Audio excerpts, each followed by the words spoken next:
الزمالك يخطف صفقة الأهلي المنتظرة واللاعب وقع للأبيض مقابل 50 مليون جنيه. دخل نادي الزمالك في أزمة فنية جديدة، وذلك بعد أن طلب المدير الفني البلجيكي يانيك فيريرا بضرورة التعاقد مع مهاجم خلال فترة الانتقالات الشتوية المقبلة، وهذا في ظل تراجع الأداء الهجومي للفريق الأبيض منذ انطلاق الموسم الحالي. فيريرا يطلب التعاقد مع مهاجم جديد، ورغم مرور 5 جولات من الدوري المصري الممتاز لا يزال خط هجوم الزمالك عاجزا عن التسجيل، حيث جاءت جميع أهداف الفريق عبر لاعبي الوسط والأجنحة.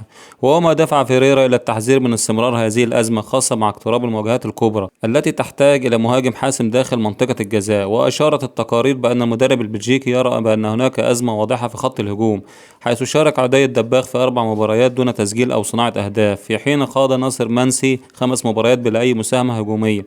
أما سيف الدين الجزيري ظهر 15 دقيقة فقط قبل أن يتم استبعاده بسبب أزمة مع الجهاز الفني. الزمالك يقترب من هداف الدوري المصري في سياق متصل. قالت تقارير صحفية بأن نادي الزمالك يتقدم بشكل ملحوظ في مفاوضات التعاقد مع اللاعب أسامة فيصل، نجم فريق البنك الأهلي، والذي كان قريبا من الانتقال إلى القلعة الحمراء خلال سوق الانتقالات الصيفية.